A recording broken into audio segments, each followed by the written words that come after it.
Good morning to all my students. Take out your new Radiant Readers Class 7 book. Today I will start the new chapter, and the name of the chapter is The Tidal Wave 1, A Story of Japan.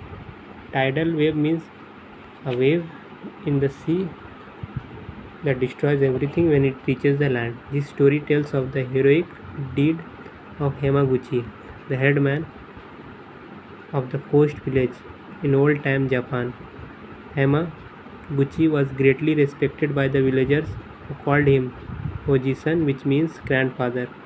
So this story is of the heroic deed which Hamaguchi has done. He was the headman of the coast village, which was in old time Japan, and he was very respectful.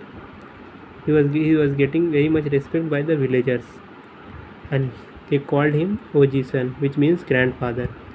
Hamaguchi's big thatch farmhouse stood at the edge of a small tableland overlooking a bay. The tableland, which mostly covered with rice fields, as hemmed in on three sides by thickly wooded hills. So Hamaguchi has a farmhouse which was at the edge of the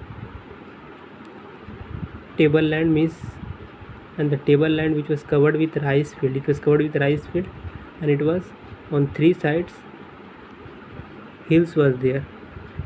From its outer edge, the land sloped down as if scooped out to the edge of the water. So from the outer edge, the land was sloping down, and it was like the edge of the water. 90 thatched dwellings and a temple which made up the village stood along the curve of the bay, and other houses climbed straggling up the slope for some distance on either side of the road leading to Hamaguchi's home. So how much thatch was there? 90,000. Okay, and a temple was also there, which was made by the village, and it was at the curve of the bay, and other houses was also straggling, and they were slope also at some distance, and it is leading to Hamaguchi's home, and that road was going to Hamaguchi's home.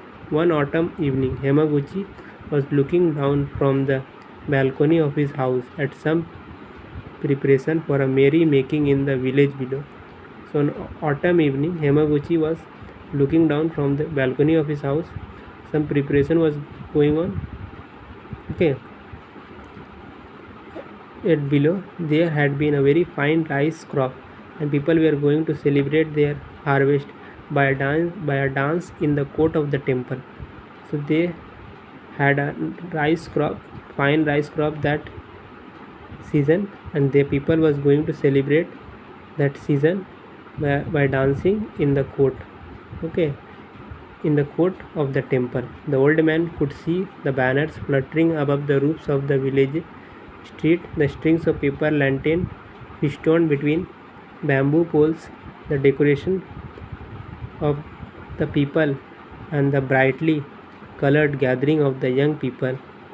So the old man could see that the banner was above the village street, and the string of paper lantern also he could see. It was between the bamboo poles. Okay, festooned. The temple was decorated and was brightly colored. Gathering people were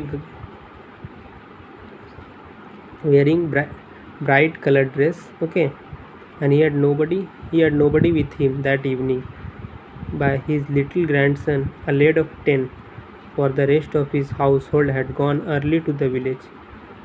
So nobody was with him that evening, and his little grandson, okay, little grandson was with him, and rest of his household had gone early, and rest of his member had gone to the village. That day the day had been hot. That day was very hot, and in spite of the rising breeze, there was a still in the air. So the breeze was rising, but air was very much still. That sought a heavy heat. As a result, the heat was very heavy, which so peasants say. So the peasant was saying that it is a certain season comes before an earthquake. So it is a season that comes just before the earthquake. So that's all.